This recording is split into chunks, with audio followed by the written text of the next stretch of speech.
올해도 전 세계적인 풍파가 일어나고 있는 2024년. 그만큼 전쟁을 대비하기 위한 각국의 군사력 현황이 큰 주목을 받고 있는데요. 얼마 전 미국의 군사력 평가기관 글로벌 파이어파워에서 발표한 전 세계 군사력 순위에서 대한민국이 최초로 탑5 안에 들었다는 놀라운 소식이 전해졌습니다. 대한민국이 드디어 전 세계 5손가락 안에 드는 군사 강국으로 인정받게 되었다는 것이죠. 우크라이나 전쟁 이후 유럽과 일본 등 기존 군사 강국들 역시 국방비를 증액하며 군비 경쟁을 진행하고 있는 상황에서 이루어낸 순위 상승이기에 이는 더욱 놀라운 소식이었습니다. 사실 한국인들, 특히 군대를 다녀오신 분들일수록 잘 실감하지 못하는 부분이 바로 대한민국이 아시아를 넘어 전 세계에서 인정받고 있는 군사 강국이라는 점입니다. 일제강점기와 6.25 전쟁을 연달아 겪으며 힘이 없는 나라의 비참함을 경험한 대한민국은 수십 년간 군사력을 강화하는 데 국가적 역량을 총동원해 왔습니다. 그 결과 오늘날 대한민국은 현역병 55만 명의 예비군만 300만 명을 운용하고 있으며 대한민국 남성의 80%가 기초 군사훈련을 받았기에 유사시 1000만 이상의 전투 인력을 동원하는 것이 가능합니다.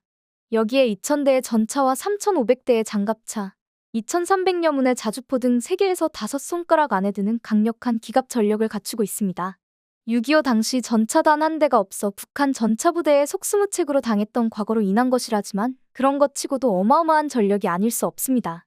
또한 단순히 양만 늘린 것이 아닌 질적으로도 엄청난 발전을 이루어냈는데요.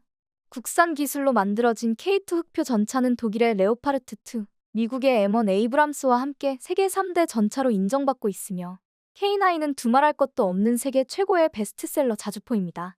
비록 핵무기를 보유하지는 못했으나 현무 시리즈, 극초음속 미사일, 초음속 순항미사일, SLBM 등 다양한 국산 미사일이 개발되어 북한이 핵무기를 쏘아 올리기도 전에 제압하는 것이 가능하고요.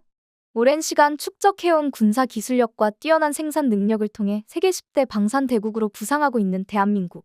눈부신 발전으로 심지어는 영국까지 제치면서 이젠 유럽에서도 한국을 능가하는 군사 강국은 없는 상황이 되었습니다. 이러한 결과가 발표되자 한국의 추격을 당한 영국에서 곧바로 한국의 군사력에 대한 특집 방송을 만들었습니다. 나름 영연방의 수장이자 미국의 최대 우방으로 군사 분야를 주름잡던 영국에게는 충격적인 결과였기 때문입니다.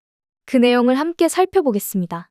We are talking about nothing less than Warsaw signing a whopping 14.7 billion with a B in new orders to the South Korean military complex in 2022 alone. And take note because more money is on the way. And do you know what this means? It means that what is set to be one of the largest NATO armies in Europe, if not the largest of all, will be largely and even mainly equipped with South Korean weapons. In total, Poland will have 1,000 K2 Black Panther tanks, 48 Kai FA-50 fighters, almost 700 K9 Thunder self-propelled howitzers, and 288 K239 Chunmoo multiple rocket launcher systems in the coming years. Why is Poland going to rebuild its armed forces with South Korean weapons? Well, there are 4 main reasons for this. The first, of course, is the speed of delivery. The South Koreans managed to deliver the first 10 K2 tanks and 24 K9 howitzers to Poland in record time. But how is it possible for South Korean industry to have such fast delivery times? Well, this is basically possible thanks to the fact that this country is a huge industrial powerhouse that also has a very active military sector, not least because it is constantly producing to meet the demand of the South Korean armed forces itself.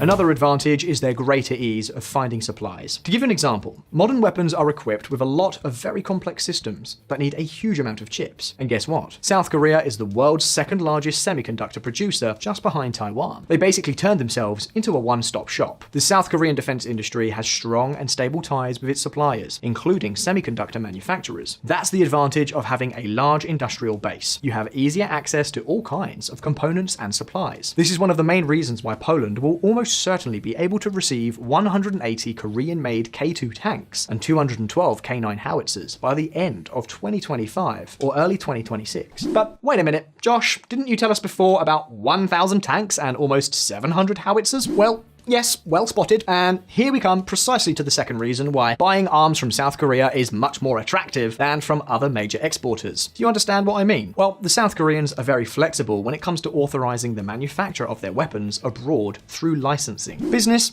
is business.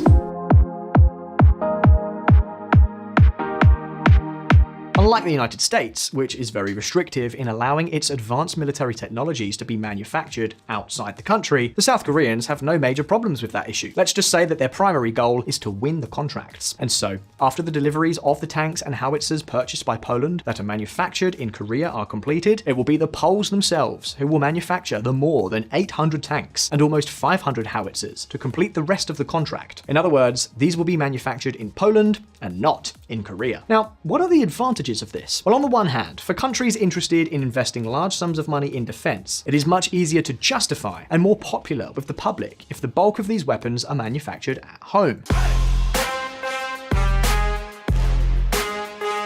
And then on the other hand, this also makes it faster to complete the production of the weapons, since they are not depending on a supplier in a distant country to produce them. So it's a win-win situation. Arms, jobs, and an industrial base for the buyer, and profits for the seller. Sounds pretty good, right? Well, if these two might already seem reason enough to understand the choices of countries such as Poland, the truth is that there is even more. I'm certain that many of you may be thinking that one of the reasons that weighs the most in the equation are the prices. And it is true, South Korean weapons are cheaper than those of other Western countries. For example, take the case of the K9 self-propelled howitzer from the Hanwha Group. You see, two of its main competitors in terms of performance and capabilities are the French Caesar and the German Panzerhaubitze 2000. All three are technologically advanced howitzers with similar performance and NATO standard 155mm caliber. To give you an idea of the competitive advantage the South Koreans have, while a French Caesar costs about $7.5 million and the German PZH 2000 costs up to $10 million, a K9 Thunder costs only $4 million.